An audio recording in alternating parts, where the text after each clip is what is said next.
Good morning. Welcome to Ask a Curator from Mckissick Museum at the University of South Carolina. My name is Mark Smith. My official title is Curator of Exhibition and Collections Management, but actually I just basically call myself a collections manager, and I also deal with facilities. So we hope we can answer your questions today and tell you about some upcoming exhibits we're going to be doing. And I guess they wanted me to start off, how did I end up here at Mckissick Museum? Actually, I'm an alumnus here at the university. My father went here also in law school.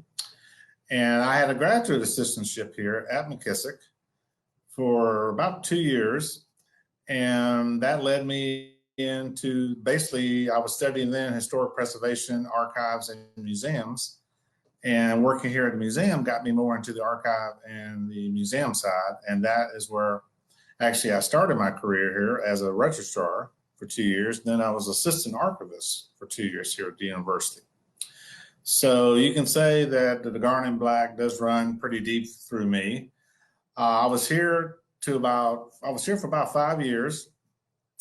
And then I know this sounds wrong, but I actually got a job at Clemson. For about 1.5 years on a grant project. And then I went to Sarasota, Florida, and worked for the Sarasota County History Center.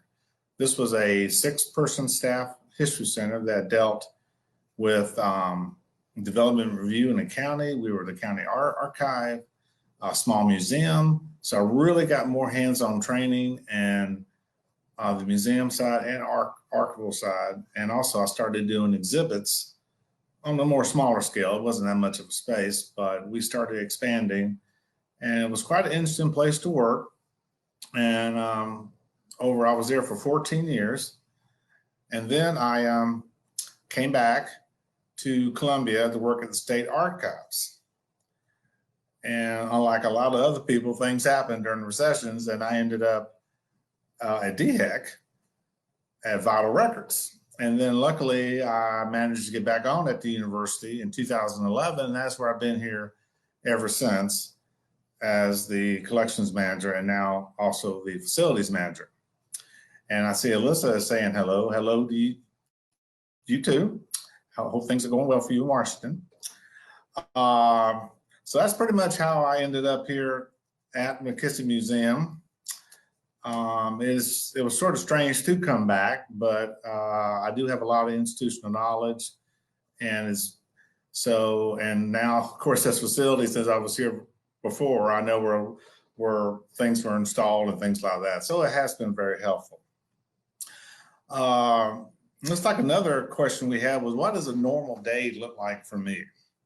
Well, that's interesting here. I mean, some people come straight in, they go to their office, they may stay there the whole day, and that's that.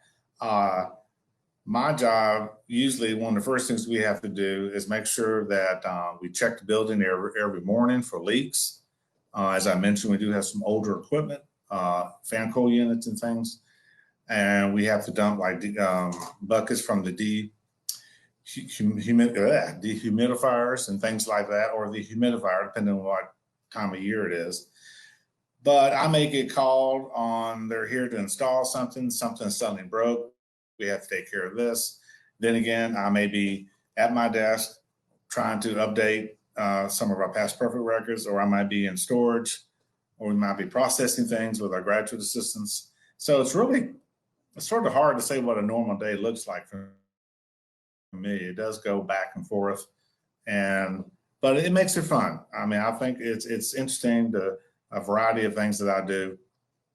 And I just like sort of that madness of jumping up and down and doing this and that. So I find it very interesting that way. Now, I have done several smaller exhibits over the years, not really one of our big gallery ones, but I have done some smaller ones. And I see one question we had was, do you have a favorite piece in the collection? That's tough. We have such a variety in our collections. If you're not familiar with us, we are the university's museum, so we do collect university history. That includes sports and everything else. I like the university history, as you can tell, since I'm the alumnus here. And one of my other specialties I like is the political collections. We have quite a large political collection. But we also have sweetgrass baskets. We have Edgefield pottery. We have silver. We have quilts, textiles. We're having a huge quilt show this season. We have Tiffany glass. I mean, it just ranges all quite a bit of what we have in our collection. So on the university side, I would say there was a roof shingle that was found when they were doing renovations on Rutledge Chapel, which is the oldest building on campus, 1805. And they actually found that some students had scratched their name on it, saying they were on top of this building in 1844 on Christmas Day, and that they had been drinking. So that is one of my more favorite pieces of university history that I like to pull out and show people when we do our behind the scene tours.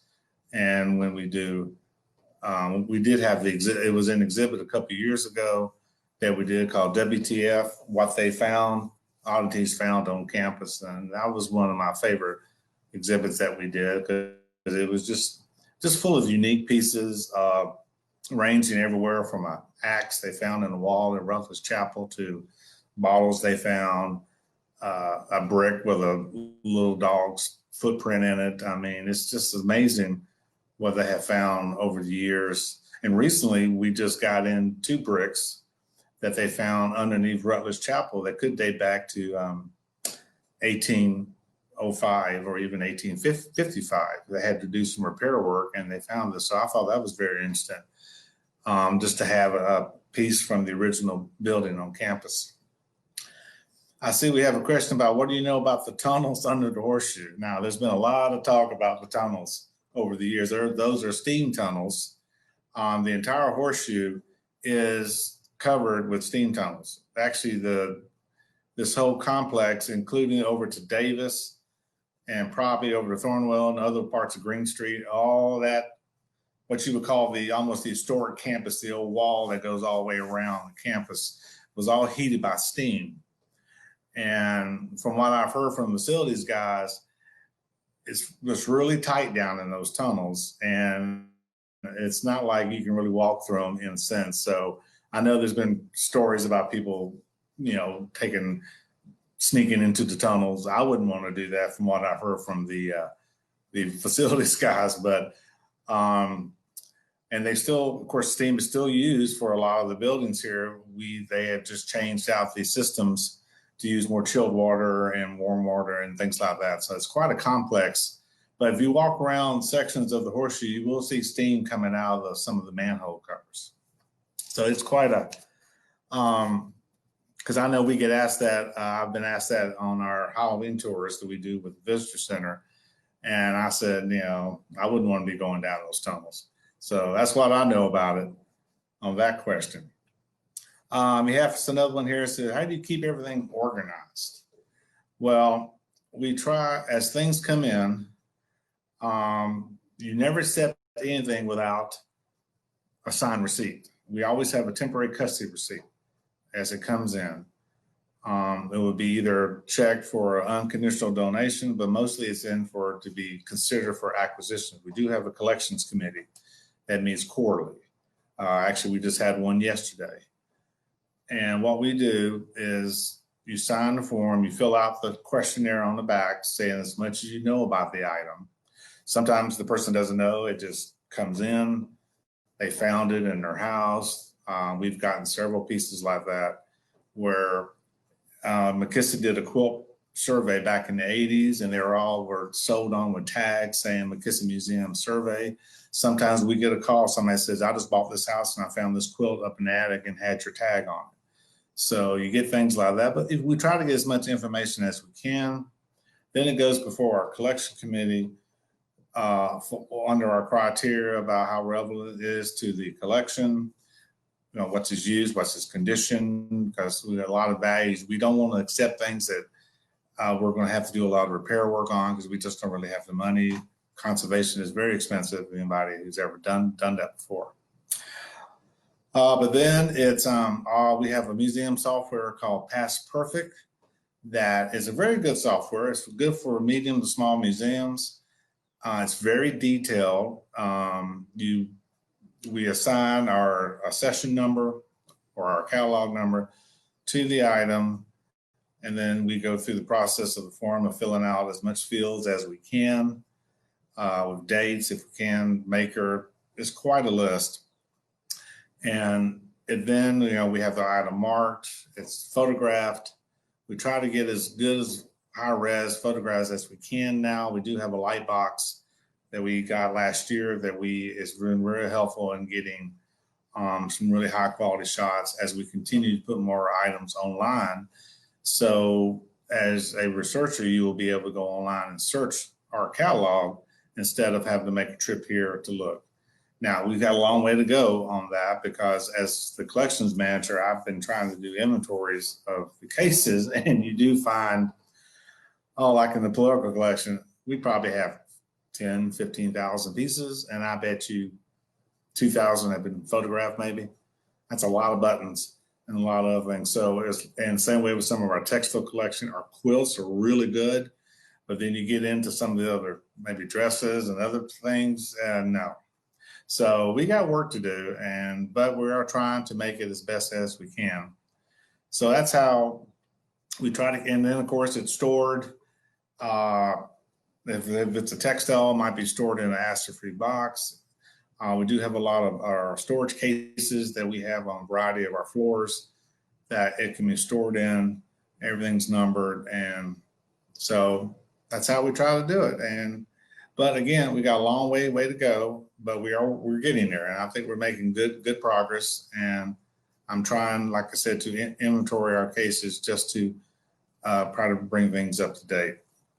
Okay, how does a museum loan work, and why would a museum want to borrow things? Well, depends on your exhibit you want to do. Let's say, let's just say I'll use the example. A museum in Georgia was doing an exhibit on Dave the Potter, and they wanted 3 items that we had, and that really enhanced their exhibit that they did. Now, again, a loan has to be approved, but ultimately by the director. And then, of course, as in the case with the Dave jars, I had to get crates for them. I had to retrofit a couple crates. And of course, before all that happens, though, we do check out the museum. They send us any kind of certificate of insurance. They send us a facilities report to make sure that their museum follows standards. And then, like I said, I had to get the crates together. And then, of course, it was picked up by them. They took it back in a van. And they have actually just been returned. And now we're in the process of doing the condition reports as they come in. We do condition reports as they go out. And that's how we, and it's only, usually these loans are a short period of time, 4 to 6 months. We do have art loans on campus. These are yearly loans. We don't do long-term loans. That phrase is long gone now. We have art loans all around campus of university collection artwork. And I keep track of that. Yearly, I go out when the loan is due to check on the item, be sure it's okay, be sure it hadn't been moved. And sometimes they want the item returned. We pick it up, we bring it back. With all this is in our Past Perfect database. So, that's how we do the loans. I see we have one. So what's my favorite object in the collection? And what would you do during a fire? Oh, what would you save during a fire? Oh my gosh, that's always a question here. Our curator of collections has a case downstairs in the geology collection that's on wheels that can actually be rolled out. That would be tough because depending on how bad the fire is, of course, the fire department, if you're following your emergency plan, they want you out of the building as quick as you can. I had to think about that. My favorite object I had mentioned before would depend really on the collection of since we have such a variety of items. But again, I mentioned a roof shingle before that was found on Rutledge Chapel. But we have some beautiful pottery, I mean, and silver. I mean, it's just amazing. It's really hard for me to pinpoint. This is my absolute favorite. I mean, it just really ranges on that. Let's see. Are there any exhibits that you're working on right now? Yes, we are. We are trying to do our part 3 of our quilt exhibition. I have not been involved as much in that thing. I have been trying to work on a political exhibit, which I know a lot of institutions are this fall since it's election. Well, wait a minute, got one that just popped in, probably something from the FRC, right? Oh, yeah. Again, I'm not sure what. At least with FRC, it's on the ground floor and you could make it quickly to an exit. So, but again, that's a tough one. I don't know on that one. I have to get back to you on that one, I guess, is the saying would go. Exhibits that we're working on, yes. We're trying now to do a political exhibit, but it's going to be a fun political exhibit. It's more the comical side of politics. It's something the way the political climate is now. I think we could use a laugh in a sense. And I've been going through a lot of materials in our collection, and it's going to be like a laughing matter, like a history of political humor. And it's amazing if you look up some of the quotes that humorists and other people have said over the years. Like I think Will Rogers had one when he said, "A fool and his money are soon elected." Or I think Mark Twain had a real good one too when he said, I believe it was like, anything you can teach a flea, you can pretty much teach a congressman. And then you have more current ones. There was one from Bill Clinton I liked a great deal when he said, being president is like being a head in charge of a cemetery. Everybody's below you, but they don't listen. So I think it's going to be as good. I actually did bring a couple items out just to show you some example of what we might be doing, might be showing. We hope we'll probably be doing both a digital and in-house. Again, everything's up in the air, you might say at this point. But I'll give you some examples of what one. Let's see how we're going to do this. Here we go. This is a George Bush with Dan Quayle right there in his little pocket. And this is a squeaky toy. I mean, it's just so interesting. I mean, I don't know what else to say. It's just something fun. I think it was cute. And of course, John Kerry, who ran for president, when was that? In the 2000. He was accused of being flip-flopping on the issues quite often. So somebody clever came up with the pair of John Kerry flip-flops, which has all his sayings on there right here. Let me get it in camera right. There you go. And again, it's just like, then it says for the Iraq War, then for the Iraq War, and it goes back and forth. It's just, again, something silly. And this is a more interesting piece that we have from the Goldwater campaign, which was in the 1964. This is a Goldwater mask that actually has that you would put it over your ears. Now, can you imagine being in a convention wearing this?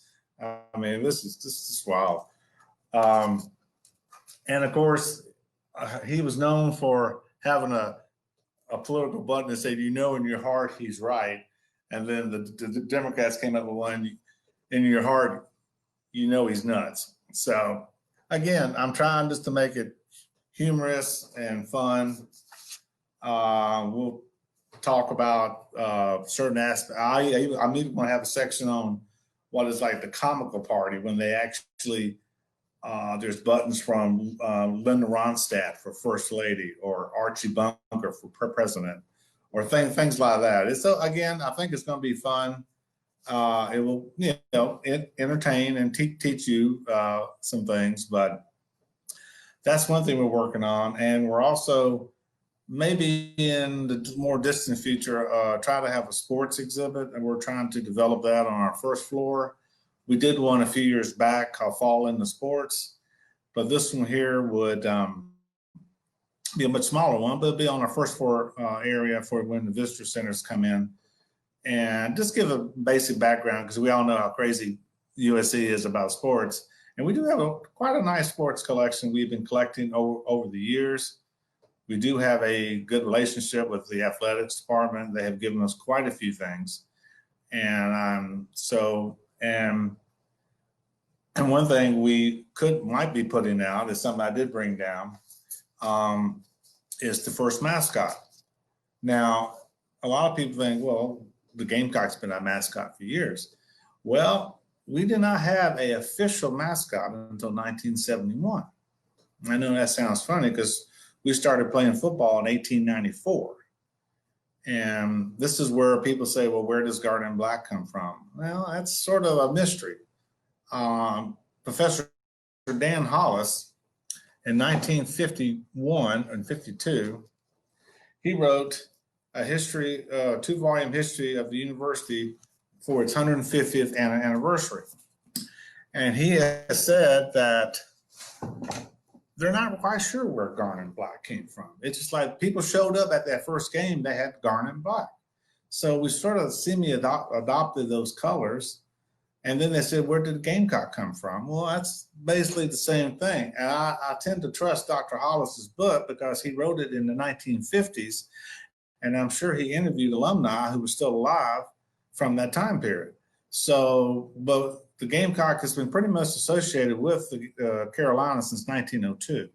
But people say, well, we didn't have an official mascot until 1971. Well, what did people do? I said, well, quite often, if you look at the old Garnet Black yearbooks, they would show up dressed as a rooster or something like that. It's some bizarre pictures, you might say, but fun. But those are the fans were doing that. It wasn't until John Nelson, who was a student here in 1971, he and his mother put together a costume, and he wore it into the Carolina Coliseum, and it was known as the Rooster. If you can see that, that is a velvet cape and with a chain on it and complete bodysuit with a, I mean, can you imagine him walking into the Carolina Coliseum with that on? But he became our official mascot, and he did that role for about 2 years. And then, of course, we had Big Spur from 74 to 1980. And if anybody out there has a Big Spur costume, I'm looking for one. That's the one costume I don't have. I do have the Cocky costume. I have one from 1982. And I'm going to try to get a more current one if I can. So, but we're always looking for material like that. So please, if you think you may have something, give me a call. But the Cocky we have, we do put them out on display just about every year for Parents Weekend and for homecoming. And I think the staff and other people have affectionately called him Creepy Cocky because he does look quite strange. He's nowhere near really what the current Cocky looks like today. So it's quite a contrast over the years. So that's what we're working on exhibit-wise. I am trying to, and of course, we do assist with the other curators in their show. I just recently took down one of our graduate students, put together a show on Joe Penner, who was the noted WIS TV broadcaster for about 55 years. And she put together an exhibit on his life, and he won a Peabody Award for his show, Mr. Knows It. And we had a program with him. So we do at times encourage our graduate students to get involved and maybe develop usually a smaller exhibit like a 3 or 4 lobby exhibit or something like that, because it gives them experience. They can put it on their portfolio as they work on their masters. And we've done that. I had 2 students several years ago who helped me work on the sports exhibit. We did the W2F exhibit and did a World War I exhibit. So see, they all got some valuable experience researching and we were trying to pull objects and things like that. So I think it makes it very helpful when we get, because that's what we're here for. We're our training museum. We are here to try to train future museum people. Okay, that was that one. What is the weirdest thing you've seen at Mckissick? Okay, Weirdest. That's a pretty wide topic. What would weird be? Uh, you mean like weird happenings or weird objects? Because, as I say, we do the ghost tours, and there's stories flying all over the Horseshoe about strange things going on in buildings and things like that. And we have it here too. I've talked to USC police. You want to hear some stories, you talk to USC police. They got some stories. But the weirdest thing, well, I don't know if it's weird, but just sort of bizarre. I did pull it out. And actually, it's part of our sports exhibit, our political exhibit. This is, I'm going to pick it up for you. I'll try to hold it in. This is a bar soap that's carved in a shape of a baby. This is from the 1896 presidential campaign for McKinley. Now, inside here is a little tag. It says, "My papa will vote for McKinley." This has got to be the most strangest campaign exhibit, item I've seen. It's just, and we've actually called it the baby in the box, basically. It's just I don't know, it's just a very bizarre piece. It's just interesting that this will be used to promote your campaign. But that's what it says. It's got a little tag inside there. "My papa will vote for McKinley." So I see that Leela says, "Yes, the soap baby." Yes, my students have quite an affection for the soap baby. Most of them cannot stand it because they say it looks weird. But it is fun. That is, to me, that is one of the more stranger items we do have in our collection. But I do like to show it on our tours at times, and I hope it will be in our political exhibit, since it is one of our oldest pieces we have political wise. I think one of the oldest things we have is an 1868 U.S. Grant ribbon. So we do have quite an extensive collection, as I mentioned before. So, but anyway, I think that's our weirdest piece. And yes, Leela, it is. Yes, the soap baby. Yes, you knew I would bring that out, of course. Okay, what was one thing you would like to display at Mckissick but you can't? Well, again, I'm going to go back to my university spoke, you might say. Again, every curator here sort of has their own specialty. You might say our director is very good in quilts and textiles. Our curator of collections, natural science, but also she's done a lot of work on quilts.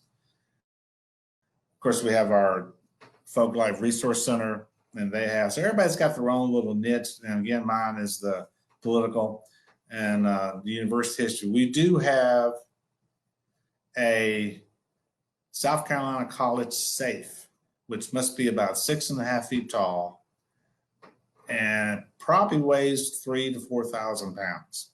It used to be on display years and years ago on the first floor in one of our auditoriums, but when the visitor center was established here in 2008, it was moved into a first floor storage because I don't know where else it would go. Our elevator cannot handle the weight of it. And it's basically in storage. It's probably been there now for 12 years or more. And it's a real shame because I think it's a beautiful piece of university history. Probably dates could be 1860s, 1870s, when the university was known as South Carolina College. So that piece, I think it'd be really nice to have out if we were doing a university exhibit, but since we have to do it, we really have limited space on our first floor for exhibits. It's going to be impossible almost to ever get that back out. But it is quite a unique piece, and I do like that. It says, "Hey, Leslie, good to see you." Oops, what we got here? How did your early years at Mckissick prepare you for your current role? Well, that was back here when I worked here as a GA and then as the registrar and assistant archivist. I worked with the second director of the museum, George Terry. He was a wonderful boss. Never called him Dr. Terry. It was always George. And one of the most hyper persons I've ever seen, but he was a really fun man to work with. And also the next director, Lynn Robinson, was then the art curator. That was back when, again, we had a much larger staff then and student staff, but I think it really helped to really show you the ropes, get things. Like I said, we are a teaching institution, so I think it makes it fun when you can help with the exhibits and do this, because it would be a lot of hands on deck and things like that. So I would say it, and of course the classes I was taking, of course, in the public history program at the time, and library science also. I do have 3 degrees here. I think all of them have helped quite a bit in my career. So, and I have told other, let me see, anyway, so that's one thing. I see we have another question. What is a GA? That is a graduate assistant. Mckissick at times has anywhere from 2 to 4 graduate assistants, and they can come from the public history department, or they can come from the library science, sometimes anthropology, sometimes art.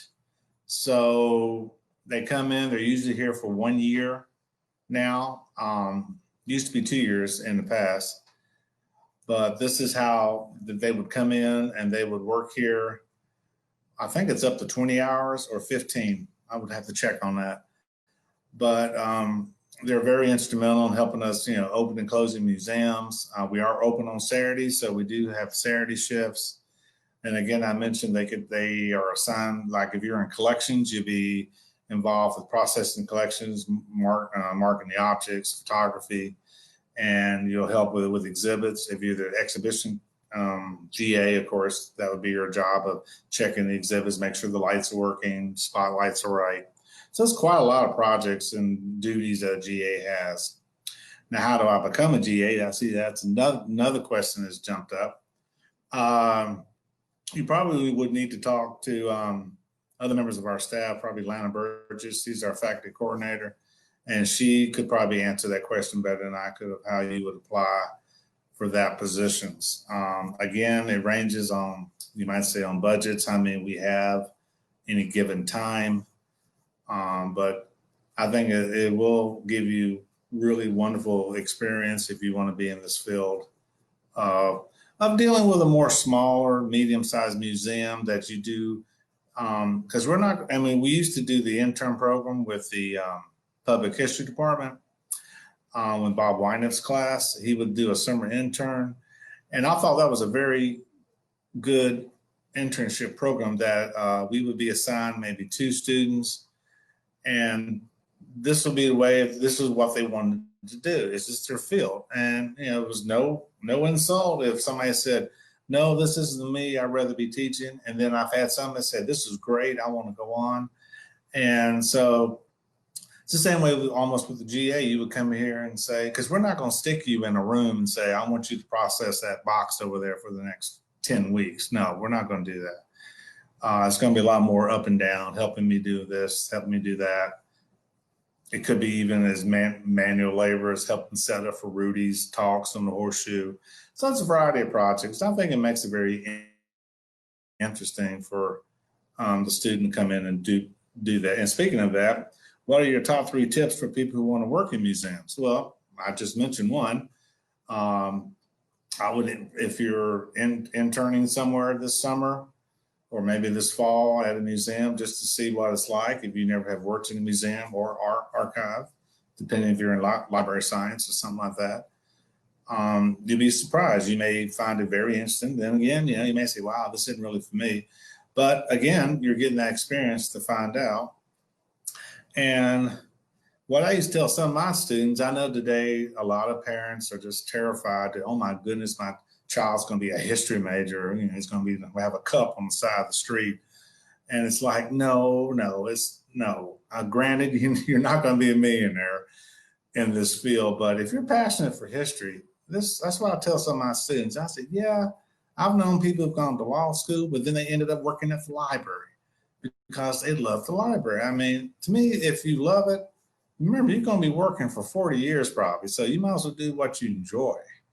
And if you enjoy dealing with history and items and objects and research, then do it. And I know that's probably only two tips, but Um, again, and again, either a library degree or public history, really. The fields have really merged over the years. So either one of those would be a great opportunity to take a look and see. But I think really just going in and having an assistantship or internship, it would be a great way for you to do it and just see if this is for you. I mean, it may not be. I mean, we're just, like I said, we had several students who would say, no, I'd rather do this. And that's great. We've had several people and GA here now are teaching. So that's great. And then we have a lot who are in this field. They're working in museums all over the country. So I think we have a very proud record of our GAs going on to work in similar institutions, some very large, some very small. So I think it makes our museum certificate program and our GAs and our helping with these students to find out where they want and what they want to do. So I think it's great. I think we have a good legacy on that. So I'm quite proud of that. I mean, I'm one of those people. I was a GA here, and I never thought I'd be back in Mckissick at the time, but you know, things happen. And again, every job I've had just has been either an archive or a museum. So I've spent my career for, oh my goodness, I hate to say this, but 35 years. Hope I don't look that old. But anyway, what is the one thing you wish people knew about Mckissick Museum? What is the one thing? Well, one thing, we've been here for 44 years now. A lot of people don't know we're here. It's amazing because we've been here all that time. We're free. We're open to the public. Well, not right now, unfortunately, because of the virus, but on a normal day, we're here 5 days a week and we're open on Saturday. I would just tell people, you know, come explore and find, you know, come and see us because you'll be surprised what we have. And one of the things I love when I do tours, I do a lot of behind the scene tours here at Mckissick, and I take you through all kind of items from a couple floors that we go through. But one thing that surprises most people is when I tell the people that this is an 8-story building. It actually looks like a 4-story building out front. We have 8 floors, and we have on the back of the building is the mezzanine floors. That was the old library stacks when this was built as a library in 1940 as a WPA building. It was dedicated in 1941. So I guess that's one thing I do like to point out to people is that come see us. We're here. We're free. We got some pretty cool stuff. And if you want to do tours, again, when things are back to normal, in a sense, we're more than happy to do tours of our exhibits and behind the scene tours. I think they're a lot of fun, and I think it's very enjoyable for people to come in and to visit. So let's see. Are there any other questions from out there? Because I would love to try to answer anything. Oh, yes, we did have one lady who submitted something about some pottery, and we are still trying to investigate that at the moment. So thank you for submitting that question. So like I said, I hope to have our political exhibit up sometime, either online or in person, whenever the university has an opening date. At this point, we're not quite sure. We're now in the phase 2 of the opening of the campus. But I do hope that people would like to come in and take a look, or at least go online and take a look at some of our online exhibits that we're doing. And again, you can always contact me if you do have some university history questions or items. Again, I'm always looking, still looking for yearbooks. I'm trying to get a complete set of Garnet and Blacks. That was the yearbook that ran from 1899 to 1994. So it's 95 volumes. And I have probably about 75 or 80. So I'm almost at the end, but I need really early years now. So I do have a list, and I will tell you if that's the year I need. So we're always looking for things and items to come in that relate to the history of Southern life. And for me, of course, the university history and the political, I do like that the best, just for my own personal thing. But there's so much in this museum to enjoy, to see. And we have a wonderful staff who are more than happy to help you with your questions.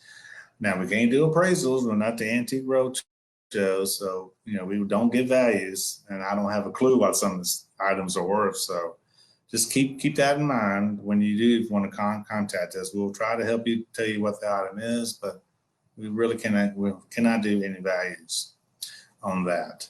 So anyway, I think I've been rambling on here for a while. I hope you're enjoying our little talk here.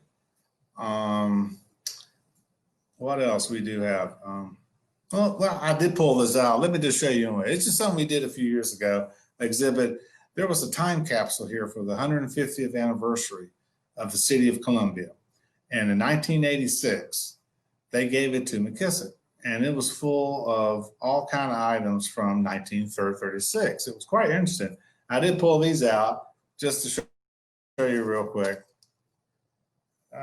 Those are wooden nickels that they would be used in town for the merchants to go around. It's in values of 1 nickel, 2 nickels, and 5 nickels. You would go down Main Street and you could turn that in to help purchase the item. And it is amazing how big of a celebration it was in 1936. I think it went on for like 10 days. And there was governor's balls and everything. So just little unique things that, again, we have in our collection. I think it makes us interesting here, and because you just don't know what you might find. So if there's anything else, I may have to tell my tech person, are we about ready to leave at this point? If we are, I would like again say thank you for coming in. Excuse me, thank you for coming in on the live stream here. And I've really enjoyed it, and I'm sure this is almost like a behind the scene tour. I could show you so much, but I didn't pull that much out. So I would like to do that again. It would be fun, or actually even go into our collections. That would be fun. But maybe we can do that next time or something like that. So if anything, I guess I will try to say goodbye and thank you so much for visiting Mckinsey Museum. And please come visit us when we open. I know I keep saying that, but please do. And also check us out online. And we do have a lot of online programming things going on. So thank you again, and good morning and goodbye.